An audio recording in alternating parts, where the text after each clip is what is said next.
Welcome to Silent Queen's Reckoning. I'm so glad you could join us today. Now let's dive right into the story. Chapter 1. At 2:13 in the morning, while her husband slept in another woman's apartment, Evelyn Hart received 60 photos meant to destroy her.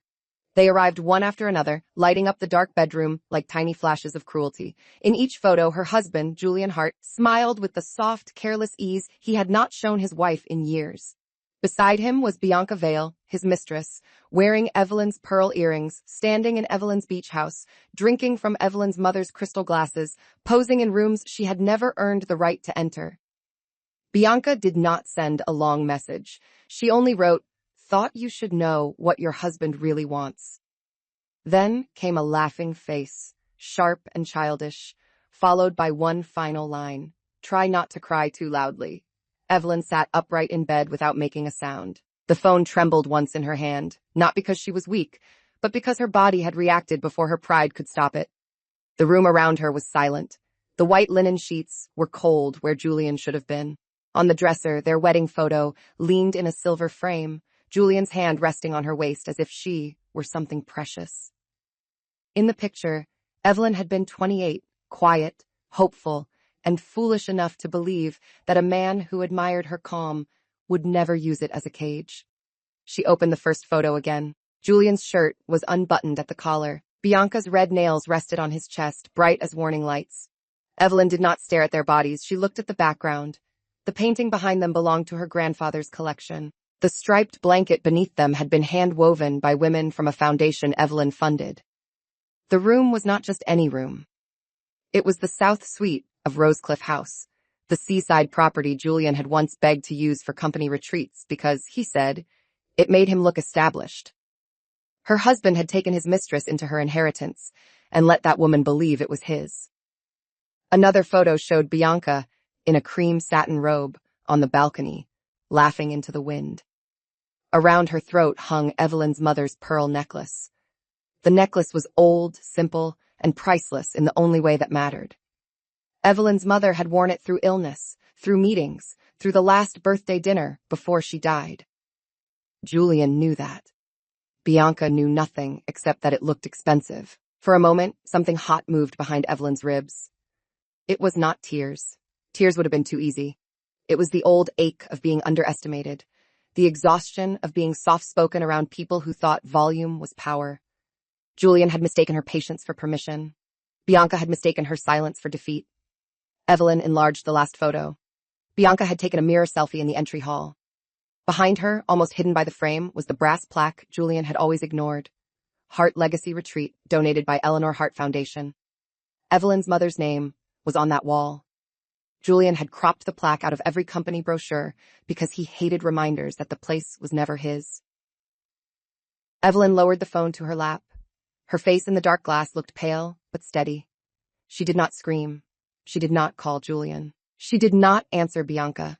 She simply turned on the small lamp beside the bed, opened her laptop, and created a folder named After 2:13. Then she saved every photo. By sunrise, the folder held more than images. It held dates, locations, receipts, house access logs, staff messages, and a list of every public lie Julian had told while using Evelyn's name, property, and money to build himself into a man the city admired. At 6 o'clock, when the sky outside turned the color of watered milk, Evelyn walked to the closet and took out a navy dress with clean lines and no ornament. She pinned her mother's pearl brooch to the collar instead of crying over the stolen necklace. At 7, Julian finally came home. He entered quietly, the way guilty men do when they have already prepared a speech. He smelled faintly of another woman's perfume and expensive hotel soap, though he had not been in a hotel. Evelyn stood by the kitchen island pouring coffee. Her hair was twisted neatly at the back of her neck. Her face looked calm enough to make him careless. Julian loosened his tie and smiled, almost tenderly. "Long night at the office." Evelyn set the coffee pot down. The sound of glass against marble was small but exact. She looked at him for one measured second, long enough for his smile to tighten. "Was it?" she asked. That was all she said. No accusation, no sobbing, no scene for him to manage. Julian blinked, then gave a short laugh and opened the refrigerator as if hunger could cover shame. He had always relied on her grace. In public, he praised her as elegant. In private, he counted on her to absorb his insults without making them expensive. Evelyn watched him take out a bottle of mineral water. His left cuff was missing one button. His collar had a lipstick shadow he had not noticed. Once, those details would have hurt her so sharply she might have lost the whole morning to them. Now they felt like clues left by a careless thief. Her phone buzzed again. A new message from Bianca. Did you enjoy the album? Julian's hand paused on the bottle cap. Evelyn did not hide the screen. She did not show it to him either. She turned the phone face down and picked up her coffee. You have a gala tonight, she said. Relief crossed his face too quickly. He thought she had chosen dignity over confrontation. He thought, as he always did, that she would protect his image because his image had once been tied to her marriage. Yes, the Children's Future Fund. Big donors. Press. Nothing. Dramatic, please. Nothing dramatic. Evelyn almost smiled. Julian had said that to her before every event where he needed her family name nearby, but her voice far away. He liked her in quiet dresses, beside him but not before him, smiling but not speaking, useful but not visible. Of course, she said. Julian studied her, hunting for tears. When he found none, he mistook the absence for surrender. He walked past her and kissed the air near her cheek. The gesture did not touch her skin. After he went upstairs, Evelyn opened the folder again. 60 photos. 60 little weapons meant to make a wife collapse alone in the dark. Bianca had wanted an audience of one. Evelyn would give her a larger one. But not with screaming. Not with revenge that dirtied her hands. Not with vulgar details that would make strangers pity her for a week and forget her by Friday. She would make Bianca famous in the only way that mattered. She would let the world see exactly what kind of woman had posed proudly in stolen rooms, wearing a dead mother's pearls, beside a man who had built his reputation on another woman's quiet strength. Chapter 2. By noon, Bianca had grown impatient.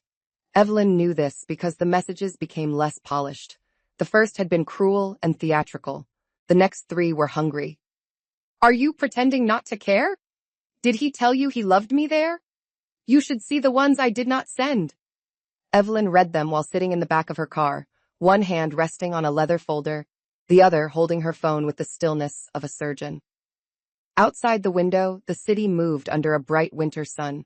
People carried coffees, flowers, dry-cleaned suits. No one knew that inside the black sedan, a marriage had already ended, and a public reckoning was being arranged with the quiet precision of a dinner seating chart. She did not reply. Silence made cruel people louder. Evelyn had learned that long ago. Julian had not always been openly contemptuous. In the beginning, he had been charming in the hungry way ambitious men often are. He loved that Evelyn listened more than she spoke. He loved her apartment overlooking the river, her invitations, her understated clothes, her ability to enter a room and be greeted by people he had only read about. He said he wanted a partner who understood pressure. He said he admired women who did not need to prove themselves. For the first year of their marriage, Evelyn believed him. She helped him polish proposals, introduced him to donors, let his new company use her family's retreat for investor weekends. When his business struggled, she made one discreet call. When his first major charity partnership nearly collapsed, she softened the room by arriving at his side. She never stood at the microphone. She never asked for credit. Julian thanked her in private at first. Later, he stopped thanking her at all. Then came the small corrections. Do not wear that shade. It makes you look severe. Do not mention your foundation. It makes people uncomfortable. Smile more at my investors. Stay out of the financial side. It is tedious. Evelyn heard the shape of his insecurity before she understood its size. Julian did not want a wife. He wanted an elegant curtain behind which he could hide the machinery that kept him shining. Bianca had appeared 18 months ago as his new brand consultant. She was 26, bright-eyed, camera-ready, and skilled at making envy look like confidence. She called Evelyn graceful in a tone that meant old. She praised Julian as visionary in a tone that meant available. At first, Evelyn gave her the benefit of the doubt, not because she was blind, but because suspicion is heavy, and Evelyn had carried enough of it in childhood among people who smiled with knives tucked behind their teeth. The affair became obvious only after Julian stopped trying to hide his irritation. He criticized Evelyn's quietness at dinner, then praised Bianca's energy. He forgot Evelyn's birthday, then posted photos of Bianca's campaign launch. He told Evelyn she did not understand modern publicity, then used a press plan Evelyn's team had drafted for the foundation and let Bianca take credit. The first true humiliation happened at a private luncheon for donors. Bianca arrived wearing a silk scarf Evelyn recognized immediately. It had belonged to Evelyn's mother, pale blue with tiny hand-painted white roses. Evelyn had kept it in the cedar drawer of the Rosecliff House dressing room. Bianca touched the scarf in front of the guests and said Julian had such generous taste. Everyone turned to Evelyn. Julian smiled without blinking. Bianca knows how to enjoy beautiful things. Evelyn had felt the room waiting for her to react. She had also felt Julian's warning glance. Do not embarrass me. Do not claim what is yours. Do not make this room remember that I am standing on borrowed ground. So Evelyn had smiled lightly and said nothing. Not because she accepted it, but because she had not yet decided what price to attach to his mistake. Now Bianca had supplied the price herself. The car stopped outside the offices of the Children's Future Fund, where tonight's gala would be held. The building was glass and limestone, elegant enough for donors, warm enough for cameras. A banner hung above the entrance with Julian's name among the event chairs.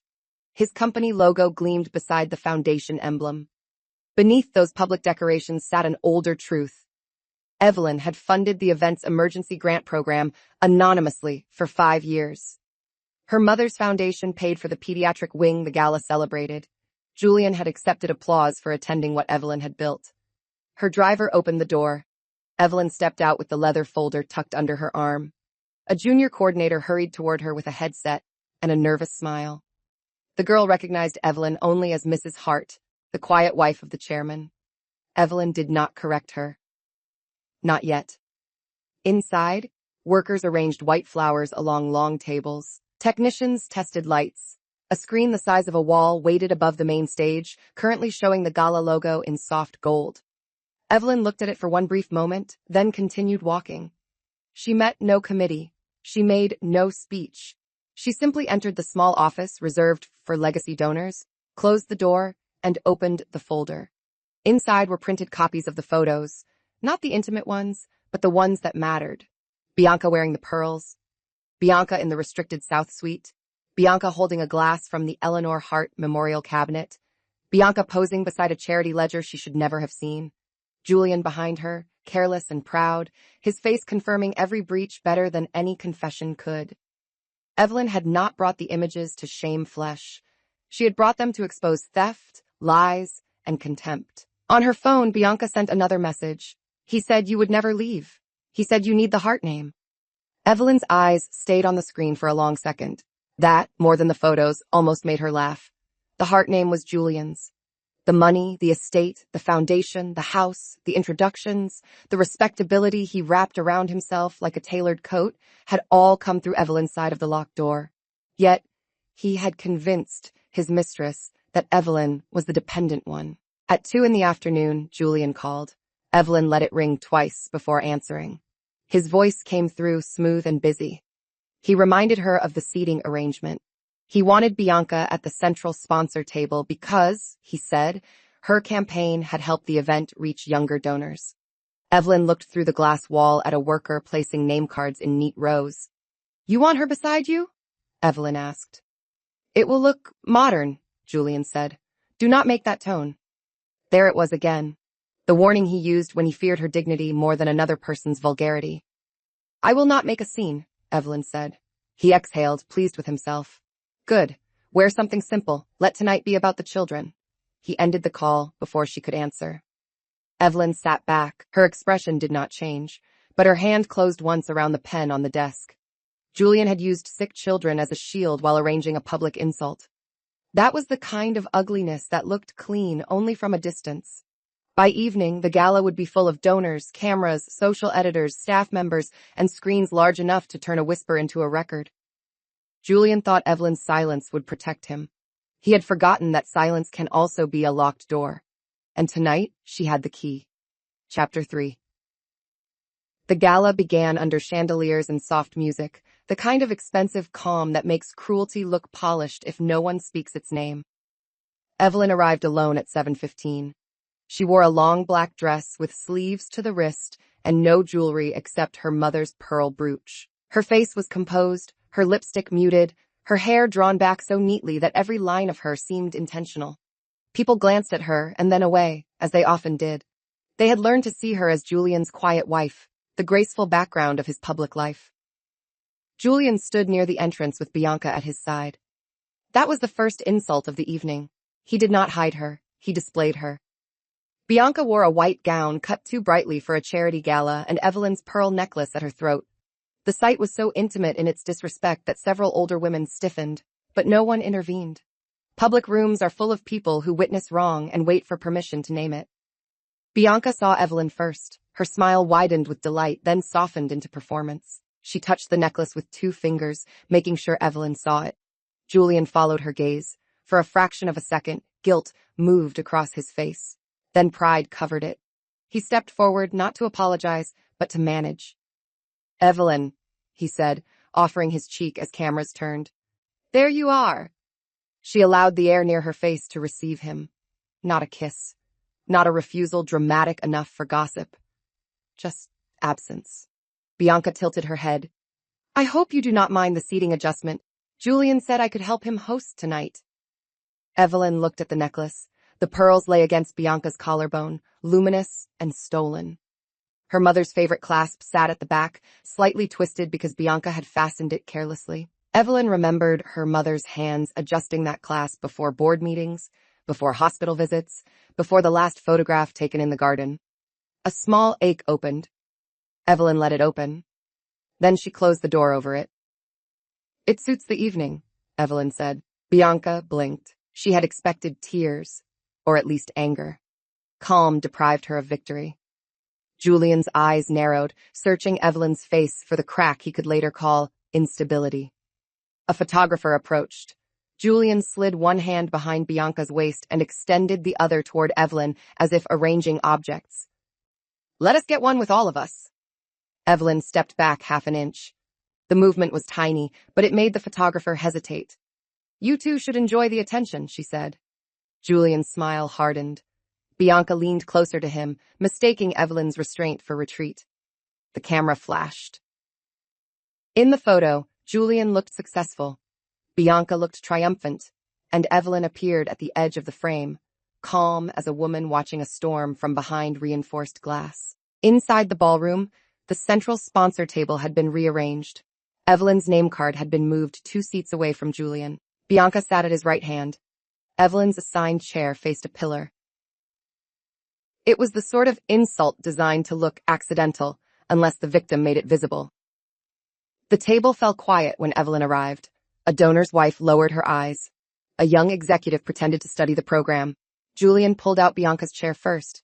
Bianca sat with a pleased little smile, then placed her small clutch on Evelyn's original seat. "Oh, I hope this is fine. Julian said you prefer being away from the center." Evelyn rested one hand on the back of the chair facing the pillar. Her fingers were slender, unadorned, steady. The room held its breath in the way rooms do when everyone understands a humiliation, but no one knows whether it is safe to admit it. "I prefer people to know where they belong," Evelyn said. Bianca laughed, too quickly. Julian's face tightened. He leaned close enough that only Evelyn could hear him clearly, though the table watched every movement. "Do not start," he said. Evelyn turned her head slightly. "I have not." He mistook the softness of her voice for weakness and straightened with a public smile. Then he gestured to the chair by the pillar. Evelyn sat there without argument. It was a gift. Let them show everyone exactly what they thought they could do to her. The dinner began. Plates appeared. Speeches warmed the room. Julian performed beautifully when applause was available. He spoke about compassion, loyalty, and the responsibility of powerful people to protect the vulnerable. As he spoke, Bianca watched him with shining eyes and touched Evelyn's necklace again and again, each gesture a little blade. Evelyn listened without expression. Her phone lay face down beside her plate. Beneath the table, another message arrived. Bianca had sent a photo of herself and Julian from the night before, cropped at the shoulders. "This was your bed, right?" Evelyn did not open it. She did not need to. The evidence was already complete. During the second course, Julian stood to greet a major donor. Bianca used the moment to lean toward Evelyn. Her perfume was sweet and aggressive. "You are very composed," Bianca whispered. "I thought you would be more broken." It was exactly the sort of line designed to make a woman lower herself in public. Evelyn took a slow sip of water. The glass left no mark on her lipstick. "You mistake quiet for broken because quiet is where your conscience should be," she said. Bianca's smile faltered. She looked away first. No one at the table spoke. That was fine. Evelyn did not need witnesses to clap. She needed them to remember.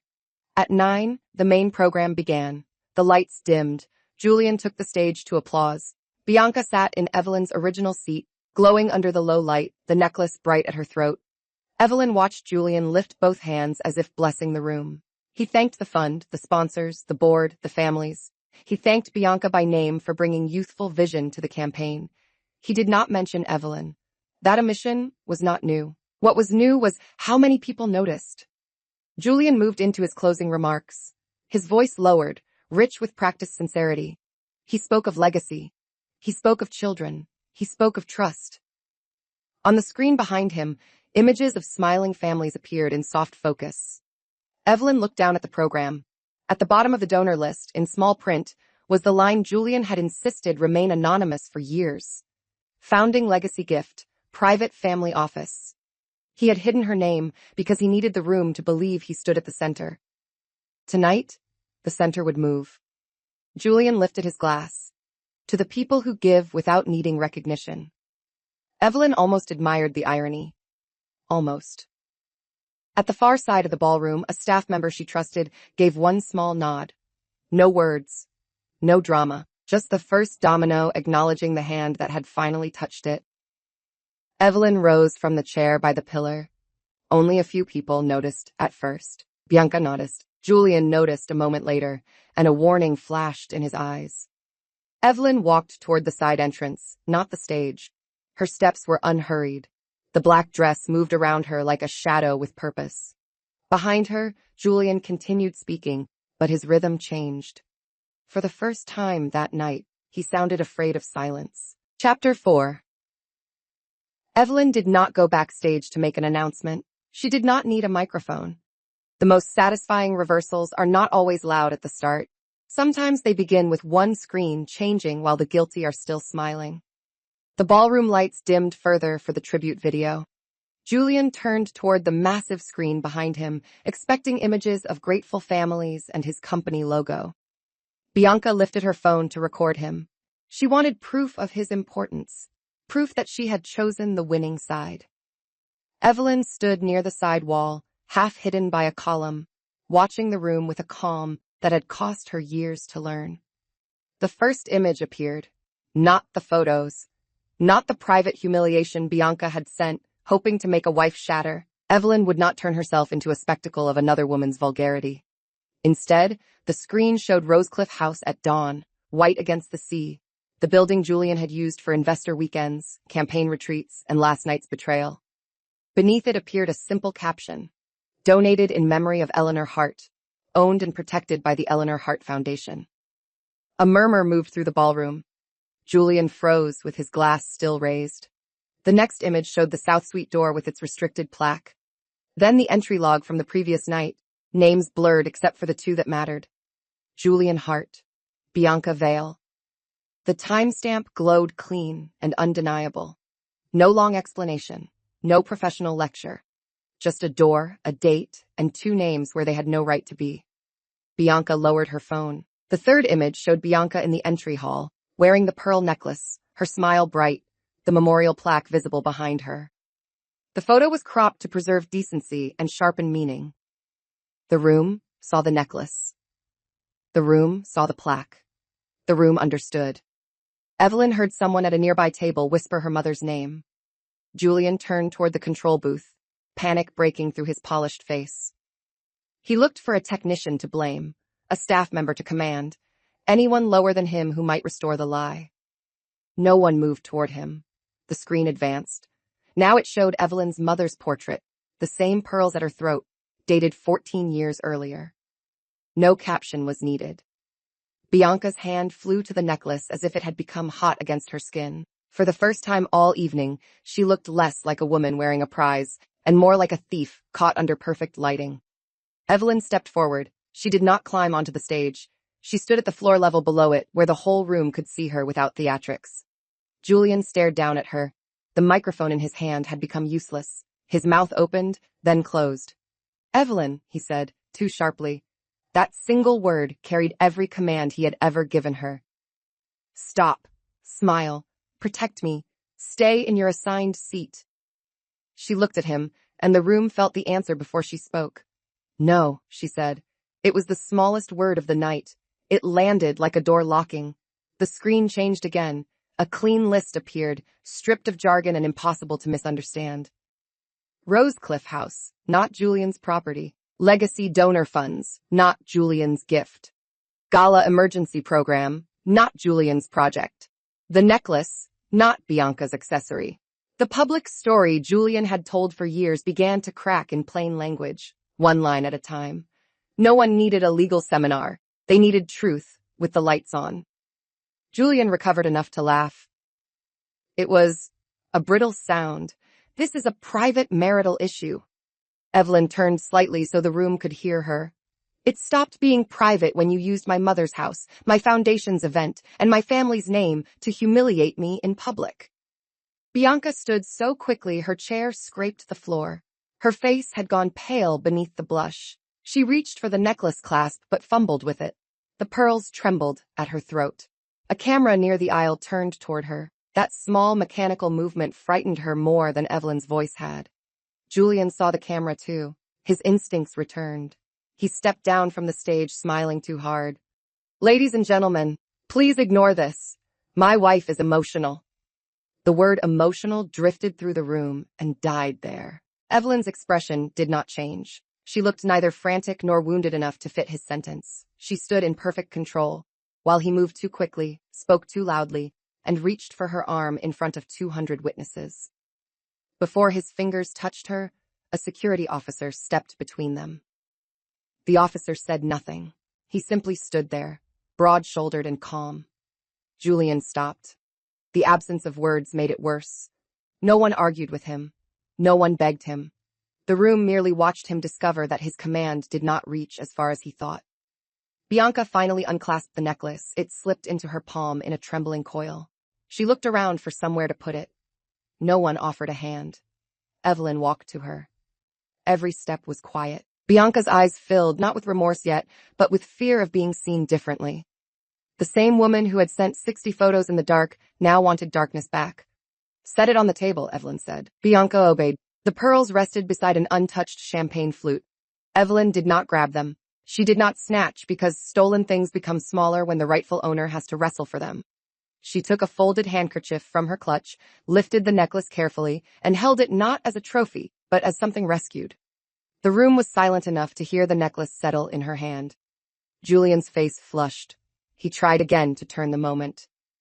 "You are humiliating yourself." Evelyn looked at the screen, then at Bianca, then at him. Her voice stayed even. "No, Julian, I am returning your work to its true author." On the screen, the next slide appeared. It was not a scandalous image. It was a photo Julian had posted 3 months earlier, standing in front of Rosecliff House, with a caption about building his legacy. Beside it was the foundation record showing he had never owned, funded, or managed the property. The contrast was simple enough for every person in the room to understand before Julian could bury it under language. The murmurs became sharper. A donor pushed back his chair. Another lifted his phone, then lowered it with a look of disgust. Bianca stared at Julian, as if seeing him without lighting for the first time. He had told her Evelyn was dependent. He had told her the house was his. He had told her the necklace was a gift he could give. Now she stood in front of the people she had wanted to impress, holding nothing but exposure. Evelyn did not smile. Triumph would have been easy, but easy was not the same as clean. She turned to the room. "Tonight's program will continue," she said. "The children this fund supports will not lose a single grant because of one man's vanity." No applause came at first. People were too stunned. Then, from the back table where several nurses from the pediatric wing sat, one woman began to clap. Others followed, uncertain and then stronger. The applause did not feel festive. It felt like a verdict. Julian stood under it with his jaw clenched, realizing too late that Evelyn had not come to ruin the gala. She had come to save it from him. Chapter 5. The applause made Julian angrier than shouting would have. Shouting, he understood. Tears he could dismiss. A wife standing calmly while the room chose her version of reality over his was something his pride had no tool for. His face tightened until the charm cracked around the edges. He leaned toward Evelyn, careful now not to touch her. "You have no idea what you just did." She looked at him as if he had spoken from very far away. "I know exactly what I did." The program resumed because Evelyn had designed it that way. The orchestra began again, soft and steady. A short film about the children's wing played on the screen. Staff moved through the room with trained calm.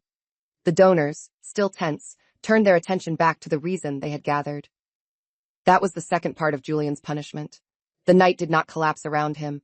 The world did not end because his ego had been wounded. The work continued, and his importance shrank inside it. Bianca sat down slowly. Her hands were bare at her throat.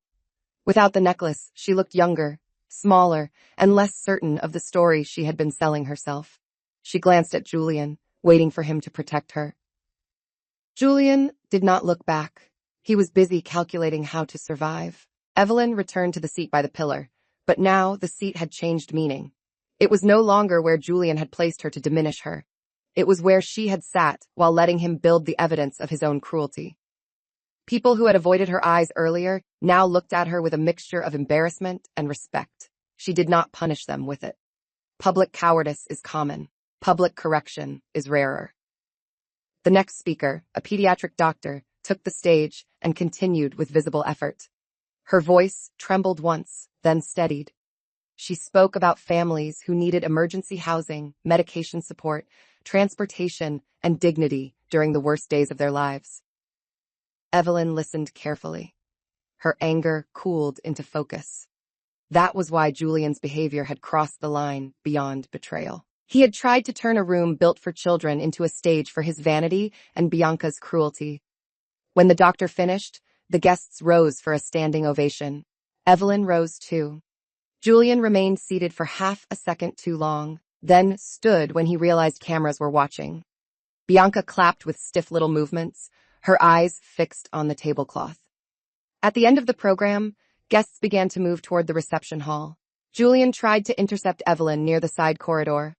He had recovered part of his public face, but his eyes were bright with panic. He spoke low and fast, the way men speak when they want privacy not for truth, but for control. "We can fix this," he said. "You made your point. I will handle Bianca." Evelyn looked past him at the ballroom where workers were gathering programs and glasses. "You still think she is the problem?" "She sent those photos, didn't she?"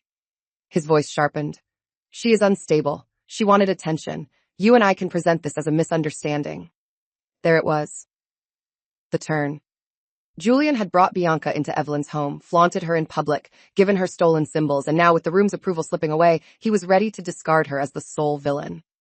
Evelyn felt no urge to protect Bianca from consequences. But she would not let Julian use another woman as a curtain again. Bianca stood a few feet away, close enough to hear. Her face changed as Julian spoke. Shame arrived slowly. Then anger. Not noble anger. Wounded vanity. Still, it cracked the alliance he thought he controlled. Evelyn did not address her. She kept her eyes on Julian. "You both made choices." His mouth tightened. "Be careful." The warning would have frightened her once. It would have sent her into nights of overthinking, measuring every possible loss. Now it sounded almost nostalgic. He had no idea how little remained in his hands. Near the corridor, a board member approached with a folder. Evelyn gave the smallest shake of her head. No speech. No explanation. The man stopped, nodded, and stepped aside. Julian noticed. His gaze moved from the folder to Evelyn, then to the waiting staff, then to the donors pretending not to watch. The room was teaching him a new geography. Every door he thought opened for him had opened because Evelyn had allowed it. The reception hall glittered with candles and glass. People spoke in low voices, but conversations bent around Evelyn as she entered. Julian followed, trying to look like a husband escorting his wife rather than a man walking behind the person he had misjudged. Bianca came after them, one hand pressed to her bare throat. The first donor to approach was an older woman who had ignored Evelyn for most of the evening. She stopped in front of her, looked at the pearl brooch, and lowered her voice. Your mother would have been proud of the way you protected the fund. Evelyn's composure softened for the first time. Thank you. Julian heard it.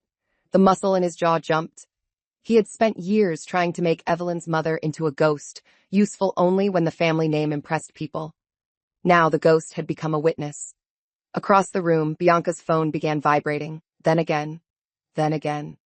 Her face drained as she looked at the screen. The gala had not ended, but the first image of her wearing the stolen necklace had already spread through private chats. Not the explicit photos. Evelyn had not released them. She did not need to. Bianca had wanted to be famous as the woman chosen over the wife. Instead, she was becoming famous as the woman who wore a dead mother's pearls into that dead woman's foundation event. That was cleaner. Crueler, perhaps, because it was deserved and undeniable. Bianca looked at Evelyn as if begging for a line she could cross back over. Evelyn gave her none. Julian reached for his own phone. His notifications moved faster than his fingers. A sponsor had asked for clarification. A board member had requested an emergency call. A journalist wanted comment. Someone from his company had sent only 3 words. What happened tonight? He stared at the screen, and Evelyn watched the realization settle over him. It was not the affair that would ruin him. Powerful men survived affairs all the time when the story could be reduced to private weakness. What would ruin him was the visible pattern.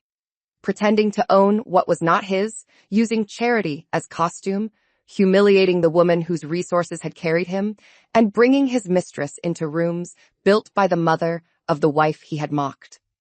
The public could forgive desire. It loved to forgive men for desire. It was less forgiving when desire exposed theft, arrogance, and stupidity. Bianca finally spoke, voice thin. Julian said the house was his. Only a few people heard. It was enough. Julian turned on her so quickly that any remaining illusion of tenderness died. Not now. Bianca flinched. Evelyn looked away. She had no need to watch the romance collapse. Rot always looks dramatic when light reaches it. A staff member approached Evelyn with a small velvet box. Inside lay the pearl necklace, cleaned and secured. Evelyn closed the lid and held it against her palm. Her mother had once told her that dignity was not silence. Dignity was knowing when silence had done its job.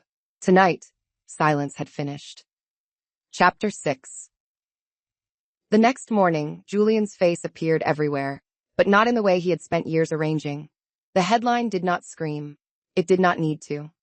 Chairman's gala turns awkward after donor estate misuse revealed. Another piece described a woman wearing a memorial necklace without permission.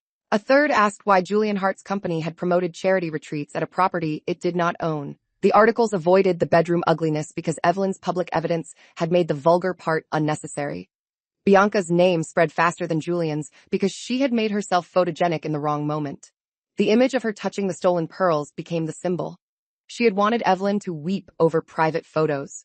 Instead, the city saw her in a white gown, smiling beneath a dead woman's legacy, and decided the story for itself.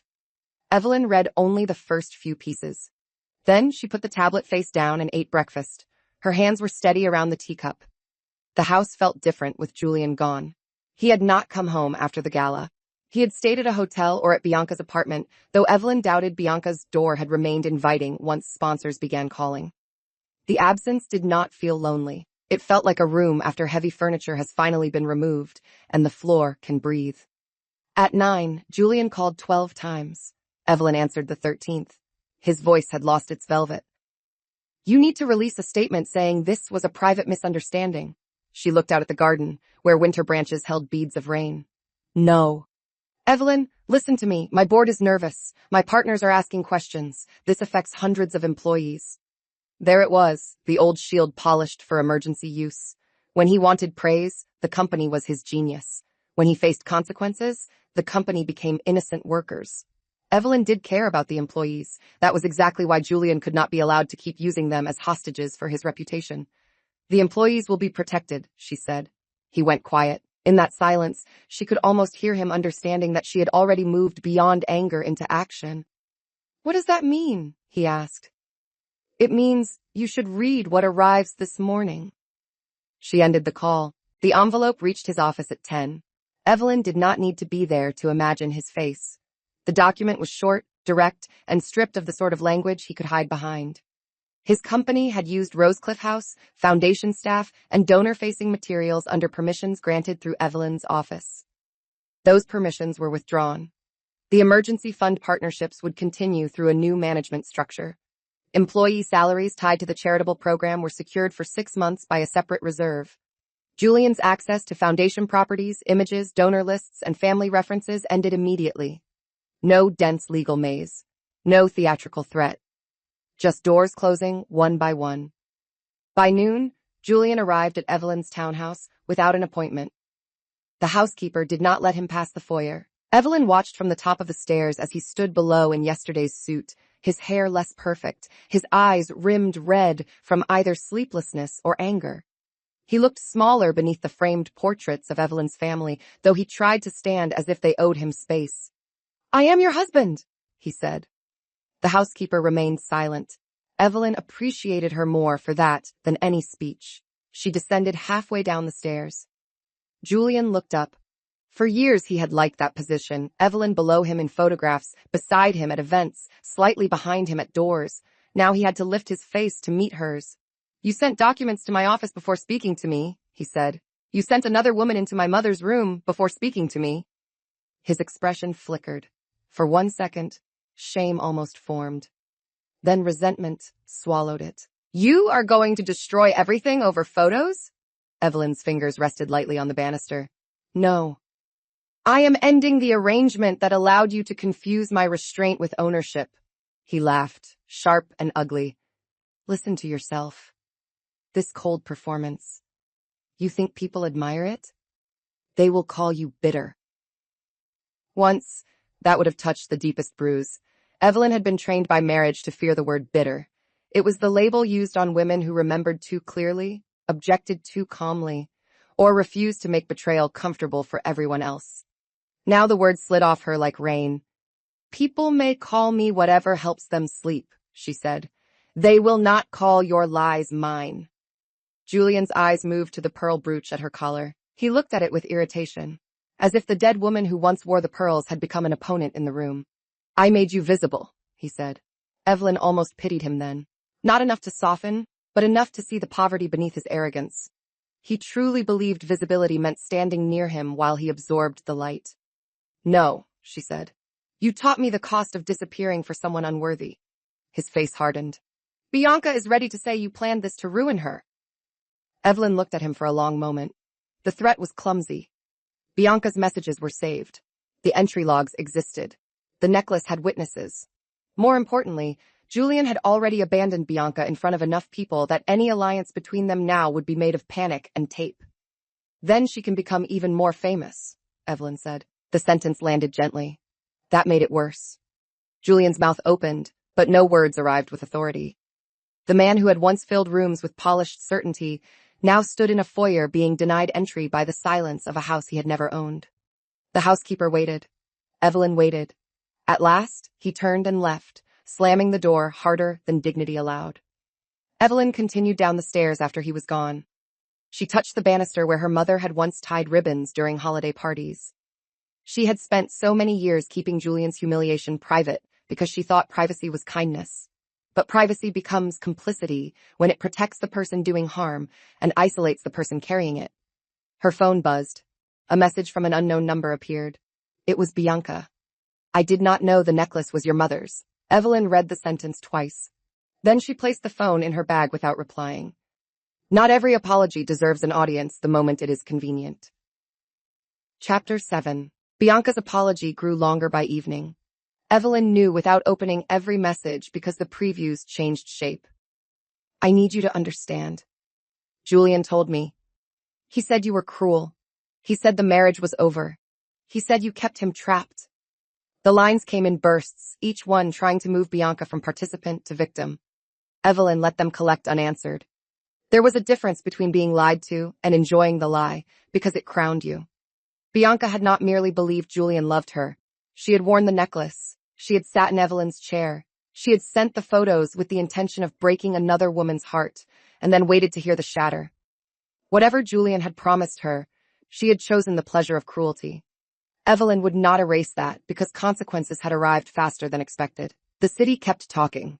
By the second day, Julian's company issued a careful statement about reviewing internal processes. The phrase meant little, but the tone meant fear. 2 sponsors paused campaigns. A charity partner removed Julian's photo from its website. The gala committee thanked Evelyn by name for ensuring the children's grants would continue. A public sentence that cut deeper than any insult because it corrected years of erasure. Evelyn spent that afternoon at Rosecliff House. She had not been there since the photos arrived. The drive along the coast felt longer than usual. Sea wind pressed against the car. Bare trees twisted above the road. When the gates opened, the house appeared white and still on the cliff. Beautiful in the way old things are beautiful when they have survived human foolishness. Inside, the staff had already cleaned the south suite. Evelyn stood in the doorway for a while. The bed linens were gone. The crystal glasses had been removed for inspection. The balcony doors were open to cold air. Nothing looked damaged, and yet the room felt wrong, as if laughter had left fingerprints. She walked to the memorial cabinet where her mother's crystal set belonged. One glass was missing from its usual position. It had been taken for evidence after appearing in Bianca's photo. Evelyn stared at the empty spot. For the first time since 2:13 in the morning, grief rose closer to tears. Not because Julian had slept with another woman. That wound was real, but ordinary, compared with the deeper violation. He had brought contempt into a room Evelyn associated with her mother's quiet strength. He had let Bianca play dress-up with memory. He had turned legacy into a backdrop for betrayal. Evelyn touched the cabinet door. The glass reflected her face, composed but tired. She allowed herself one breath that shook on the way out, then another. No one saw. That mattered. Privacy, when chosen by the wounded, can be healing. Privacy forced by the guilty is a prison. Evelyn was learning the difference. Downstairs, the house manager had prepared a small folder of staff reports. Evelyn read them in the library, not because she needed more proof, but because she cared how the staff had been treated. Julian had instructed them to leave the south wing unattended. Bianca had ordered a housekeeper to bring champagne and then complained that the vintage looked old-fashioned. She had taken selfies in the portrait hall despite being told photography was restricted. Julian had laughed and said Evelyn would not mind. Evelyn closed the folder slowly. The phrase Evelyn would not mind had become the anthem of her marriage. He had used it to give away her time, her spaces, her introductions, her forgiveness, her silence. He had built a whole life on the assumption that Evelyn would not mind enough to stop him. That assumption ended with a quiet instruction. The South Suite would be closed for restoration. The retreat would no longer host corporate vanity weekends. Rosecliff House would be converted into a recovery residence for families traveling with sick children, connected to the hospital fund her mother had loved. Rooms once used for networking would hold tired parents. The terrace where Bianca posed would become a place where siblings could breathe between treatments. The house would return to service. That decision gave Evelyn more relief than any headline. On her way out, she stopped in the entry hall beneath the brass plaque. The same plaque from Bianca's photo. The same plaque Julian had tried to crop out of his life. Evelyn took one photograph herself. No people, no performance. Just the plaque, the polished floor, and the morning light touching her mother's name. She posted it through the foundation account with a short announcement about Rosecliff's new purpose. No mention of Julian, no mention of Bianca. The caption focused on families, rest, dignity, and continuity. Within an hour, the post spread far beyond the foundation's usual audience. People understood the contrast without being told. Julian had used the house for ego. Evelyn was turning it into shelter. Bianca had posed there for humiliation. Evelyn was opening it for healing. That was a kind of fame, too. Bianca sent another message that night. Please, he is blaming everything on me. Evelyn sat at her desk with the message glowing in her hand. Outside, the city was dark. Inside, the house was quiet in a way that no longer felt empty. She thought of Bianca's face at the gala when Julian had discarded her in public. She thought of the photos sent with laughter. She thought of her mother's pearls. At last, Evelyn typed one sentence. Tell the truth where you lied. She sent it and placed the phone down. That was not forgiveness. It was a door Bianca could walk through if she was willing to stop performing innocence long enough to earn adulthood. Chapter 8. Julian tried to move faster than the story, but arrogance is heavy baggage. He gave private calls to donors, insisted Evelyn had always been difficult, hinted at emotional instability, and described the gala as a domestic dispute that had been exploited by jealous parties. The problem was that too many people had watched him reach for her arm and be stopped by security. Too many people had seen Bianca remove the pearls. Too many people had heard Evelyn protect the Grants before defending herself. His version had no clean place to stand. On the third day, a video appeared online. It was not released by Evelyn. A guest had recorded the moment the screen showed Bianca wearing the necklace beside the memorial plaque. The clip was short, only 28 seconds. That made it dangerous. People could watch it without effort. Bianca's smile, Julian's frozen face, Evelyn standing below the stage with terrifying calm, the necklace being removed. The whole collapse fit inside half a minute. The comments were brutal, but Evelyn did not read them for pleasure. Public opinion is a fire, useful for light and warmth only when kept at a distance. She did not want to become addicted to strangers punishing people who had hurt her. That would still make Julian and Bianca the center of her days. She had other work. Still, the clip changed something. Julian's board requested a formal meeting. Not a friendly call. Not a managed lunch. A meeting with minutes, questions, and cameras in the lobby. He called Evelyn immediately after receiving the notice. She let it go to voicemail.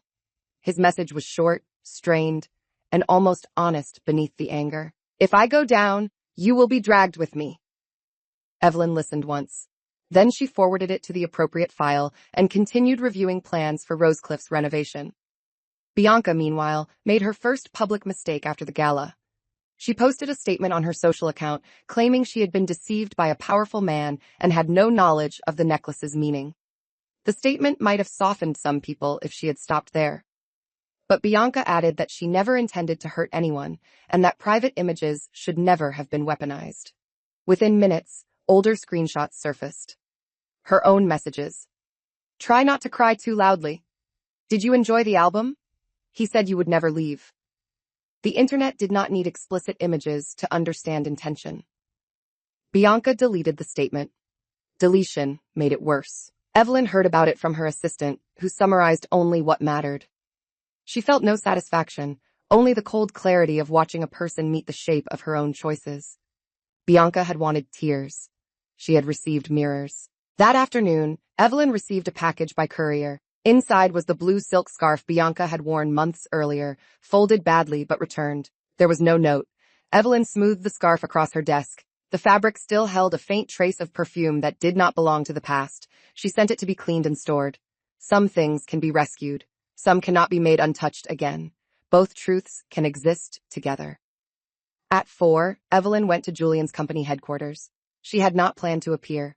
The board meeting did not require her presence.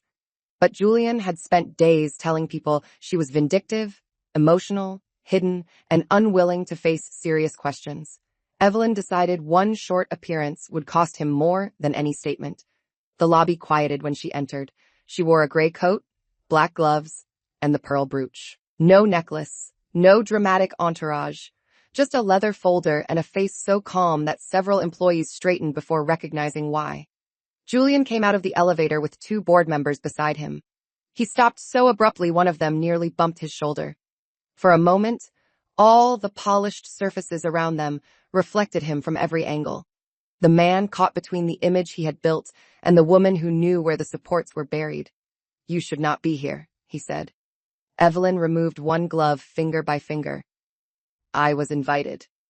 One of the board members gave the smallest nod. Julian saw it and understood. The meeting was not about Evelyn answering for the scandal. It was about Julian answering for the use of assets, names, and partnerships he had represented as his own.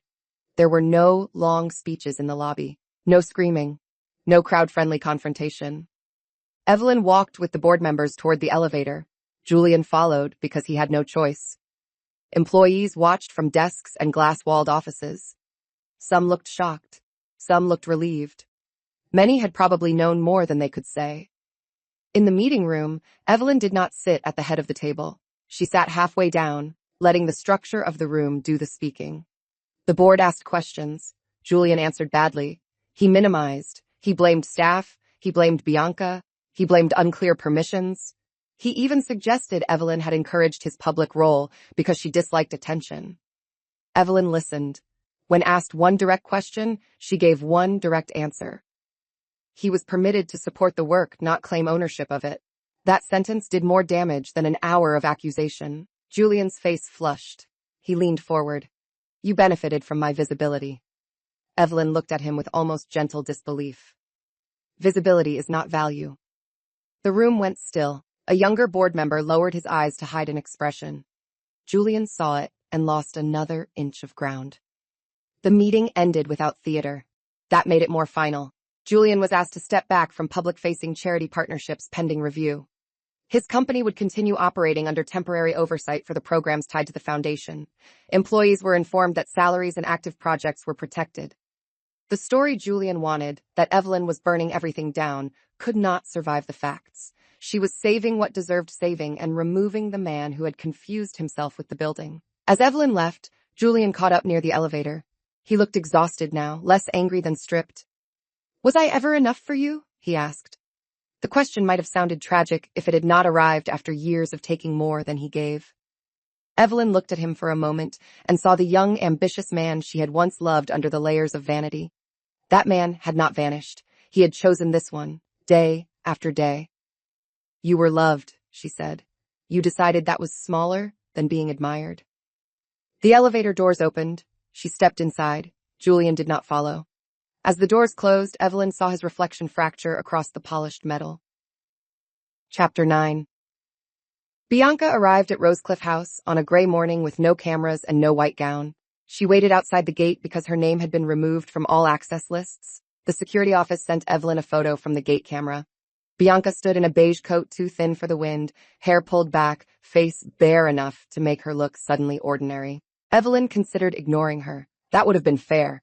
But fairness and usefulness are not always the same. Bianca had information Julian would try to bury, and Evelyn did not intend to let his pattern shrink into one glamorous mistake. She allowed Bianca into the front sitting room, not the south wing, not the library, not any room touched by memory. The sitting room had pale walls, plain chairs, and windows looking toward the winter sea. It offered no stage. Bianca entered, holding a phone and a small envelope. She did not sit until Evelyn gestured to a chair. For once, she did not fill the silence. Her confidence seemed to have been packed away with the white gown.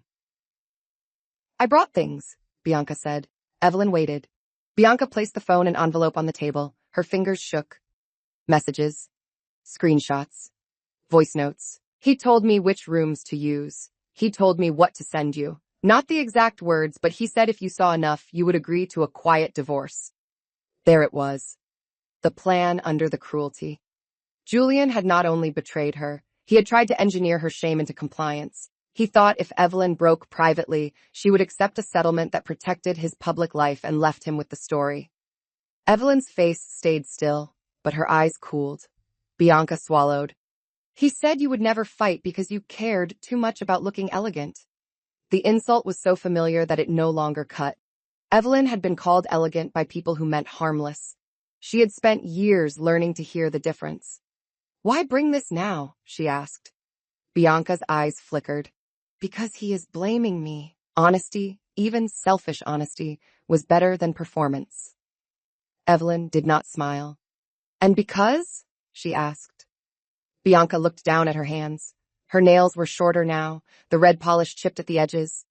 Because I wanted to hurt you. I did not just believe him. I liked thinking I had won. I liked thinking you were old news. When I sent those photos, I wanted you to feel small. The room held the sentence without softening it. Evelyn looked at the young woman across from her. Bianca was not a monster from a fairy tale. That would have been easier. She was a vain, insecure person who had enjoyed another woman's humiliation until the humiliation reflected back. There was no need to make her more wicked than that. Ordinary cruelty can do enough damage. You did, Evelyn said. Bianca flinched. It was the first real reaction Evelyn believed. For a few minutes, Evelyn continued. Then you gave me evidence. Bianca's mouth tightened as if she might cry. Evelyn did not comfort her. Tears are not payment. They are weather. The envelope contained a flash drive and a handwritten list of dates. Evelyn did not touch it immediately. A staff member came in, collected the items with gloves, and left without comment. Bianca watched the silent exchange and seemed to understand that this house had rules she could no longer charm her way around. "Are you going to release everything?" Bianca asked. "No." The answer surprised her. "Why?" Evelyn looked toward the sea. "Because not every truth needs to be thrown into the street to be useful." Bianca seemed to shrink in her chair. Perhaps she had expected revenge with teeth. Perhaps she feared it. What Evelyn wanted was cleaner. She wanted enough truth in the right rooms to protect the work, end Julian's control, and close the door on being used. She did not need to feed strangers every private wound. Some victories require restraint, not because the guilty deserve mercy, but because the innocent deserve boundaries. Bianca nodded slowly. "What happens to me?" Evelyn turned back. "That depends on whether you keep telling the truth after it stops helping you." No one spoke for a while. The sea moved beyond the windows. Bianca wiped beneath one eye with the heel of her hand, careful not to smudge makeup that was barely there. When she stood to leave, she looked around the room as if seeing the house for the first time without wanting to own it. At the door, she paused. "I am sorry about your mother." Evelyn did not answer at once.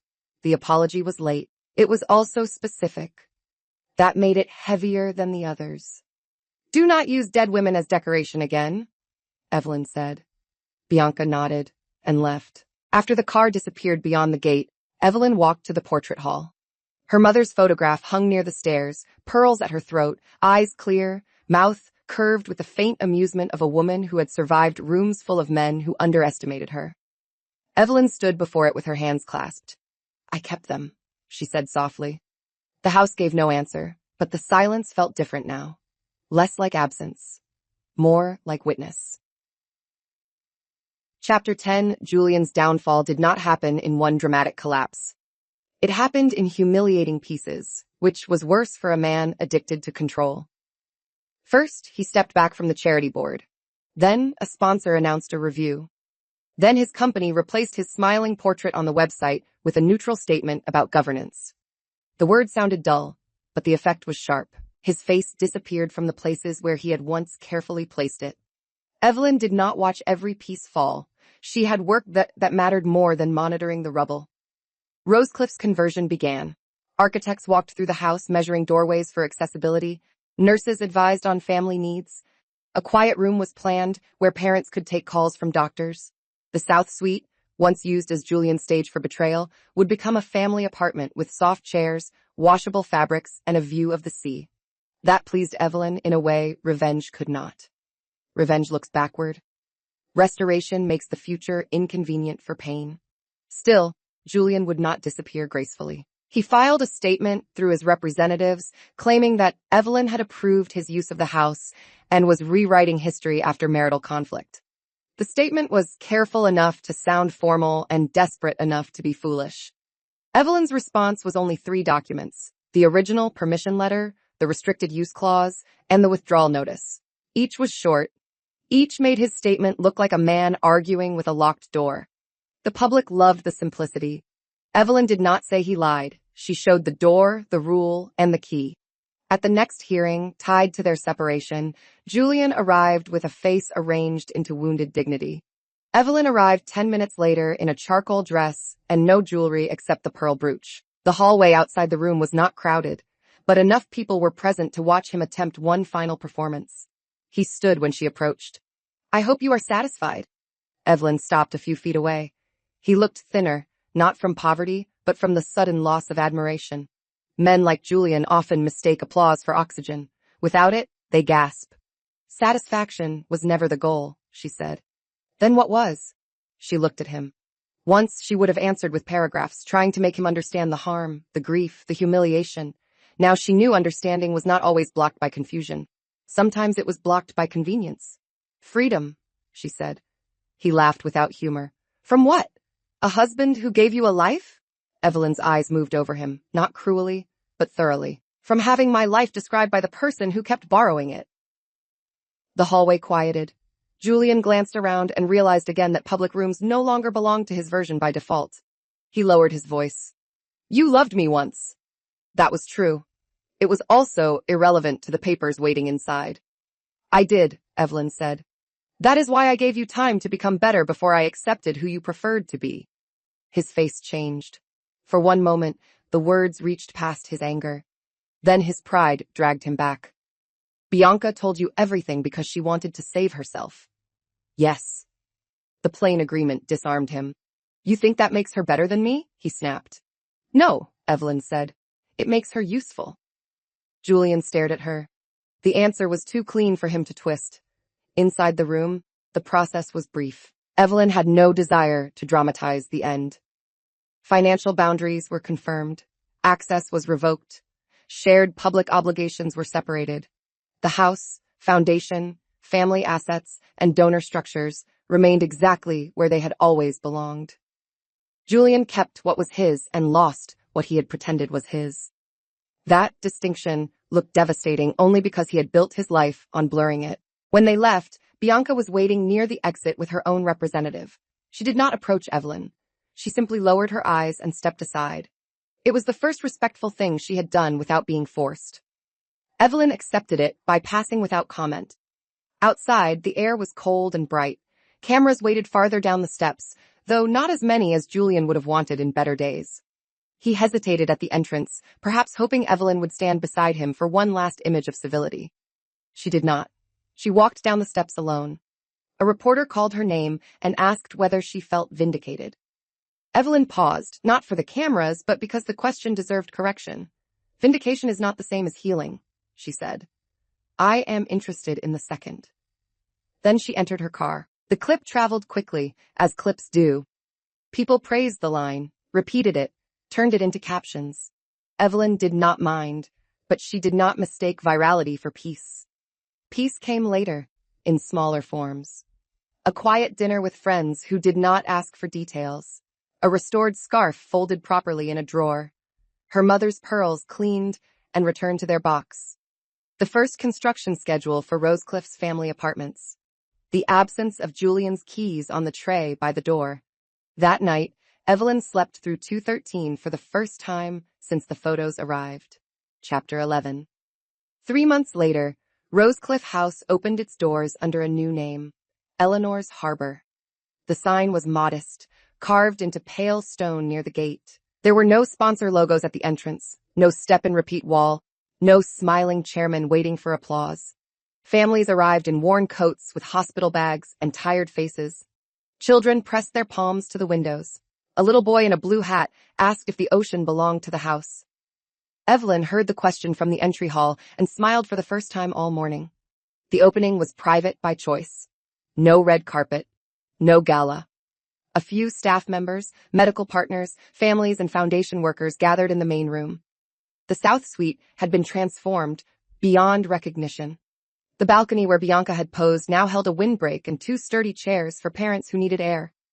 The bedroom had soft lamps, extra blankets, and a small shelf of children's books. The memorial cabinet had been moved to the library, where her mother's crystal glasses sat behind locked glass, not as trophies, but as history. Evelyn wore a cream sweater and dark trousers. The pearl necklace remained in its box. The brooch was pinned near her heart. She spoke only briefly, because the day did not need performance. She thanked the staff, the medical team, and the families for trusting the house with difficult days. Her voice stayed steady until she mentioned her mother. Then it softened, but did not break. No one needed her to be invulnerable. That was another freedom she had not expected. After the opening, a nurse guided the first family upstairs. Evelyn watched them pause beneath Eleanor Hart's portrait. The mother looked exhausted. The father carried 2 bags, and the child held a stuffed rabbit by one ear. The little girl stared at the portrait and asked whether the lady lived there. Her mother answered before Evelyn could. I think she helps people here. Evelyn turned away before anyone could see her eyes fill. The world had moved on from the scandal in the restless way the world does. Julian's company survived without him at the front, which proved what Evelyn already knew. Institutions do not collapse when vain men leave unless everyone has been forced to pretend vanity is structure. He took a consulting role somewhere quieter. His social calendar shrank. His statements stopped. He was last seen at a business lunch looking polished and diminished, still handsome, still proud, but no longer surrounded by the borrowed glow of Evelyn's legacy. Bianca became famous, just as she had wanted, but fame did not flatter her. For weeks, her name meant stolen pearls and cruel messages. Then the attention cooled. She lost clients who preferred scandal only when it did not stain them. Eventually, she issued a shorter apology than her first, less polished and more honest. Evelyn read it once. Bianca admitted she had participated in harming another woman for personal gain. She did not ask for forgiveness. That was wise. Evelyn did not forgive publicly because forgiveness is not a press release. In private, she found that hatred took more energy than Bianca deserved. She let the young woman recede into the category of lesson, not enemy. On the first evening after Eleanor's Harbor opened, Evelyn stayed after everyone left. The house settled around her with new sounds, a kettle in the family kitchen, distant footsteps, the murmur of a child asking for another blanket. Life had entered the rooms differently, not glossy, not curated, real. She walked to the south balcony. The sea was dark blue under the falling night. The wind lifted loose strands of hair around her face. For a moment, she imagined the photo Bianca had taken there, the robe, the laugh, the necklace stolen for effect. The memory no longer struck like a blade. It felt like an old scene from a play whose stage had been dismantled. Her phone buzzed. It was a message from the foundation team. First family settled in. Child asked for pancakes tomorrow. Parents cried when they saw the ocean. Evelyn held the phone against her chest. This was what Julian had never understood. Power was not the ability to make a room look at you. Power was the ability to decide what a room would become after you left it. The 60 photos had been meant to reduce her to a wounded wife staring at another woman's triumph. Instead, they had exposed a man, corrected a public lie, returned stolen memory, protected a fund, and transformed a violated house into shelter. Bianca had hoped for tears. Evelyn had not denied herself tears forever. She had simply refused to spend them as entertainment for people who had earned none of them. Later that night, she opened the folder named After 213. She did not delete it. Not yet. Evidence has a season, and memory has another. She moved it into an archive drive, sealed with a password, and placed the drive in the office safe. The act felt ceremonial. The story was not erased. It was contained. Then she opened a blank document and wrote a new title at the top. Eleanor's Harbor Annual Family Report. The page was empty, clean, waiting for something better than scandal. Chapter 12. A year after the gala, Evelyn returned to the Children's Future Fund event, not as Julian's wife, not as a quiet figure at the edge of a photograph, and not as the woman from a viral clip. She came as the chair of Eleanor's Harbor, the founder of a program that had housed 112 families during treatment, funded emergency travel for 47 children, and turned a private wound into public shelter without making pity its currency. The ballroom was the same, but it felt altered. Perhaps rooms remember when truth has passed through them. The chandeliers still glowed. The tables still carried white flowers. The screen still waited above the stage. But Evelyn did not sit by a pillar. Her name card rested at the central table, not because she had demanded it, but because no one in that room would ever again pretend not to know where she belonged. She wore a deep blue dress and her mother's pearl necklace. The clasp had been repaired. The pearls lay against her skin with quiet weight. People noticed, of course. Some looked embarrassed by the memory. Some looked moved. Evelyn accepted both without feeding either. Before the program began, a young mother approached with a little girl in a silver headband. Evelyn recognized them from Eleanor's Harbor. The child had grown stronger, cheeks rounder, eyes bright with the solemn confidence of children who have been through too much and still want cake. The mother thanked Evelyn softly. The girl handed her a drawing of a white house by the sea with a huge yellow sun above it. In the picture, every window had a heart. Evelyn crouched to the child's level and took the drawing with both hands. "It is beautiful." The girl leaned closer and whispered, "The ocean did not belong to the house. It belonged to everybody." Evelyn laughed then, a real laugh, warm and unguarded. Several people turned at the sound. Surprised perhaps because they had known her only through restraint. She did not mind. Joy, unlike humiliation, did not need to be hidden. Across the room, Julian stood near the entrance. He had not been invited as a chair. He attended as a guest of a minor sponsor, polished in a dark suit, hair touched with gray at the temples. For a moment, their eyes met. The old version of him might have crossed the room to prove something. The man standing there only nodded once. It was not an apology. It was not enough to become one. Evelyn returned the smallest nod and looked away. That was all the past received. During the program, the screen showed families at Eleanor's harbor, children painting at the kitchen table, parents sleeping in chairs beside windows, volunteers carrying groceries, the south balcony in spring light. The room watched quietly. No scandal, no stolen necklace, no frozen husband under a screen.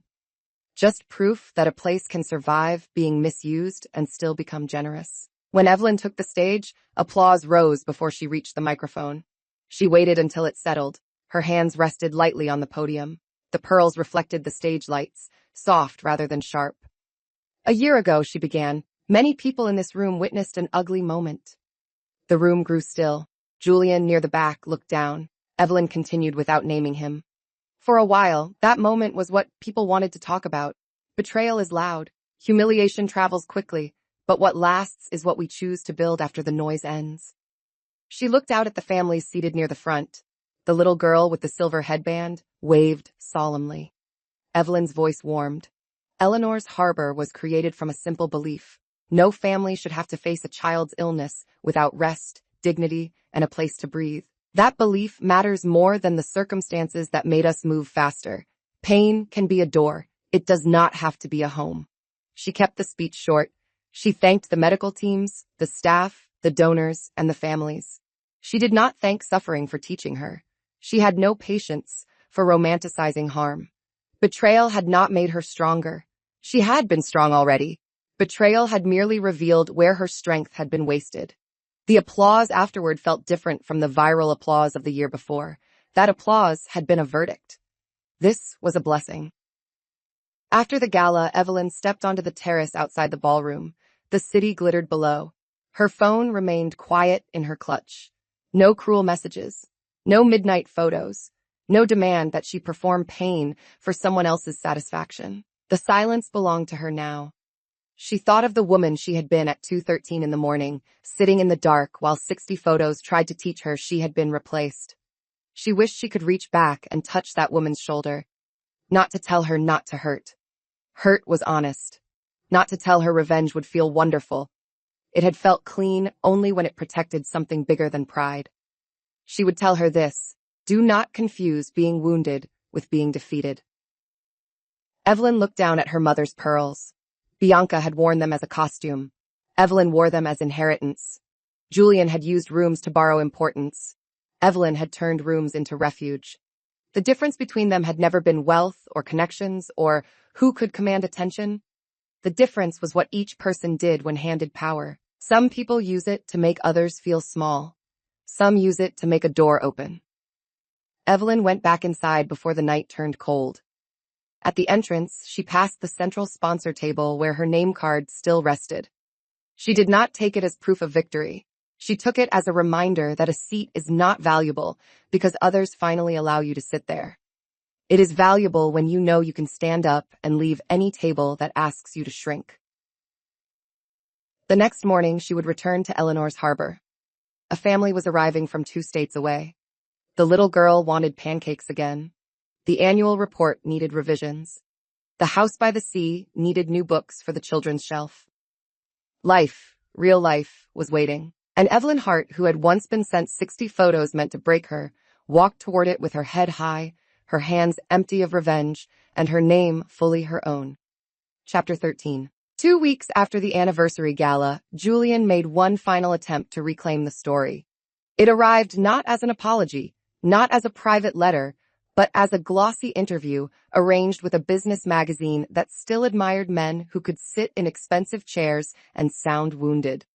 The headline called him complicated. The subheading suggested he had been punished by public emotion in an age that no longer understood private mistakes.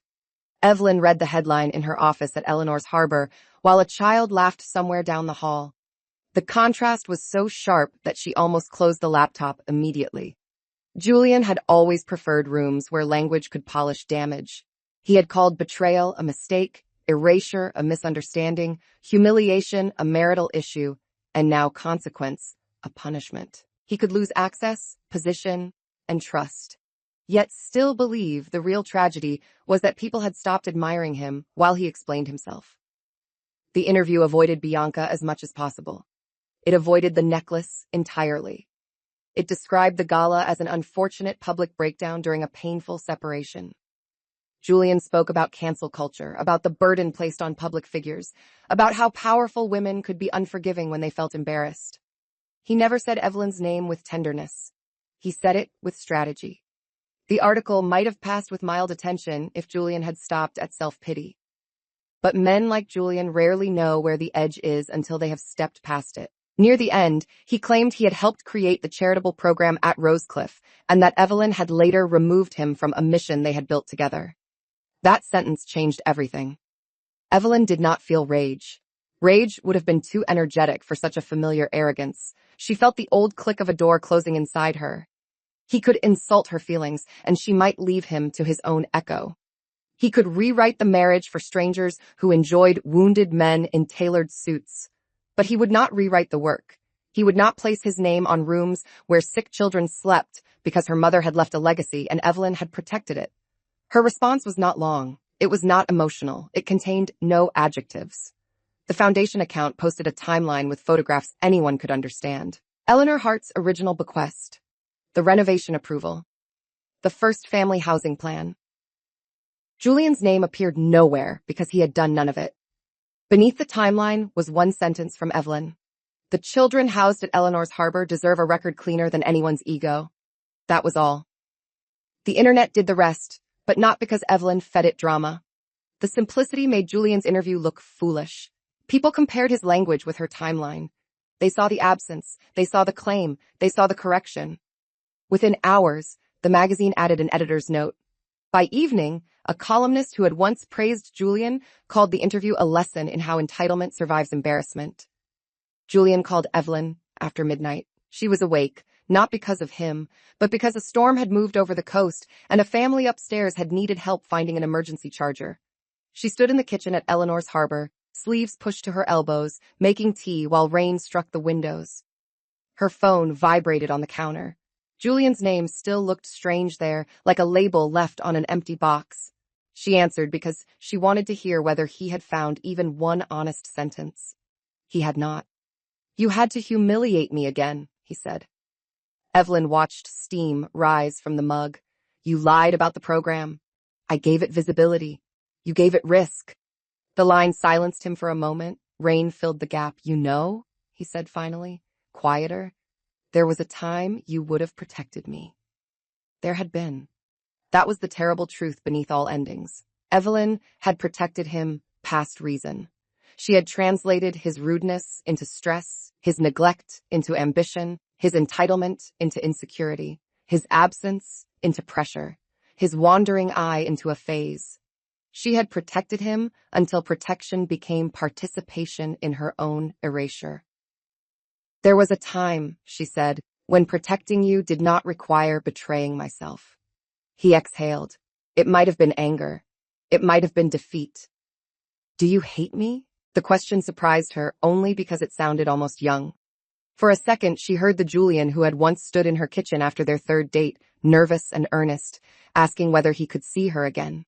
She had loved that version. Or perhaps she had loved the possibility of him, polished by hope until it looked real. Evelyn looked toward the hallway where a nightlight glowed for the children staying upstairs. "No." He said nothing. "Hate would keep you too close," she continued. "I am finished carrying you." That was the last private sentence she ever gave him. After the call ended, Evelyn stood in the kitchen a while longer. The storm pressed against the windows, but the house held. Pipes hummed. A heater clicked. Somewhere above, a child coughed, then settled. This was the sound of a life no longer organized around one man's mood. In the morning, Julian's interview had faded under the correction. By afternoon, his name was attached not to tragedy, but to repetition. He was no longer the powerful husband brought down by a single public scandal.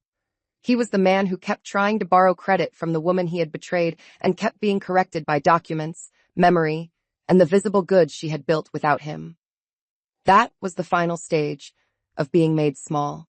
Not dramatic ruin, not a grand public begging scene, just the world growing tired of your version because the truth has become easier to understand. Evelyn did not celebrate. She spent the day reviewing a request from a hospital social worker. A family needed lodging sooner than expected. A father had been sleeping in his car. A mother had not had a full shower in 6 days. Evelyn approved the emergency stay before lunch. That evening, she walked through the renovated South Suite to make sure the room was ready. Fresh sheets, 2 small stuffed bears, a basket of snacks, a handwritten card from the staff. The balcony doors were locked against the wind. The pearl-colored curtains moved softly in the heat.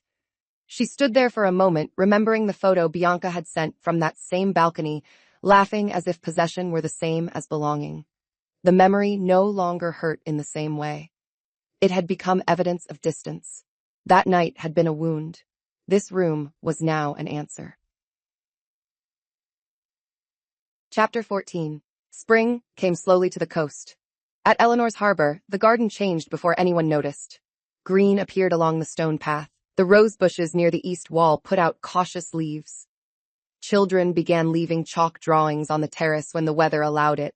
Bright suns and crooked hearts and houses with impossible windows. Evelyn had the staff photograph every drawing before the rain could take it.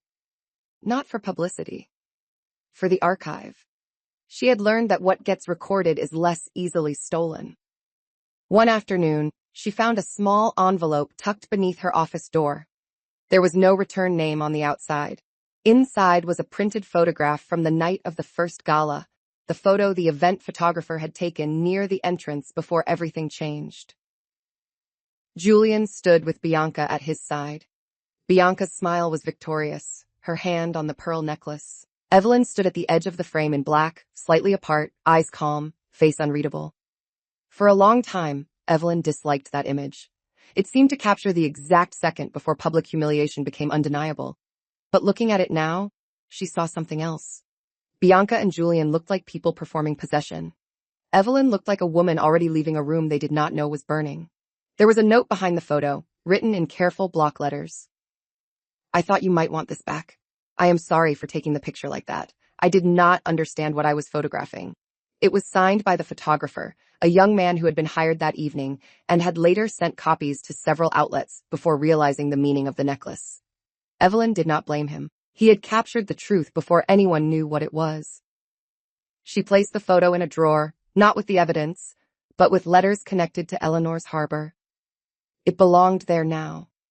Not as shame, as origin. That week, the foundation hosted a small training for staff and volunteers. Evelyn insisted on one section that sounded simple but mattered deeply. Family spaces were not backdrops. Donated rooms were not props. Memorial objects were not decorations for anyone's ego. Every person who entered the house would know the difference between welcome and entitlement. She did not mention Julian. She did not mention Bianca. She did not need to. Rules built from pain do not have to name the people who made them necessary. During the training, a volunteer asked how to handle visitors who wanted photographs in restricted areas. Evelyn answered without drama. We say no the first time as clearly as we would say it the 10th. The room wrote that down. She realized then how much of her old life had been harmed by unclear no. Not because she had failed to speak, but because the people around her had treated her boundaries as suggestions if she delivered them politely. Julian had heard softness and edited out refusal. Bianca had heard silence and filled it with permission. Now Evelyn made rules that did not require anger to be valid. After the volunteers left, she walked alone through the house. In the library, the restored blue scarf lay in a shadow box beside a small card describing Eleanor Hart's work with hospital families. The crystal glasses gleamed behind locked glass. The pearl necklace was not displayed. Some things were too personal to become educational. Evelyn wore it only when she chose, and choice had become the point. At dusk, she took the old folder from the safe. After 2:13, the name looked almost theatrical now. but it had been accurate then. A life before and after. She opened it one last time, not to suffer, not to check, not to sharpen anger, but to decide what belonged in the future. The explicit photos were transferred to a sealed legal archive and removed from her personal drive. She kept the cropped evidence connected to property misuse and the public record. She kept Bianca's messages because intention mattered. She kept Julian's voicemail because threats spoken softly are still threats. Then she closed the file and renamed the remaining folder Boundaries. It was not a poetic name. That pleased her. The next morning, Evelyn met with the first group of mothers staying at the harbor for a weekly breakfast. They came in sweaters, hospital badges, and expressions that mixed exhaustion with gratitude. No one asked about the scandal.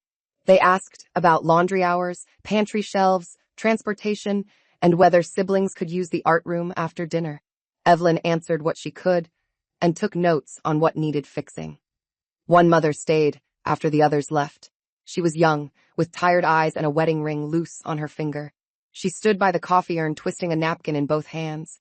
"I saw the video from last year," she said quietly. "My sister sent it when my husband left during treatment. She said I should learn to be calm like you." Evelyn set down the stack of plates she was carrying. The compliment hurt in a way the woman could not have intended. Calm had looked beautiful from the outside. From the inside, it had sometimes felt like holding a breaking window in place with bare hands.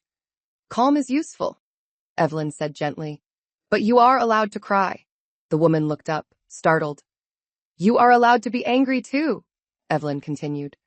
"Just do not let the person who hurt you decide what either one means."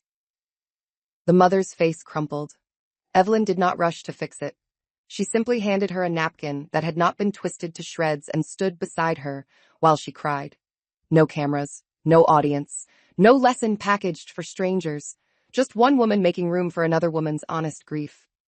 Later, Evelyn returned to her office and sat by the window. Outside, 2 children were drawing on the terrace. One made a blue ocean.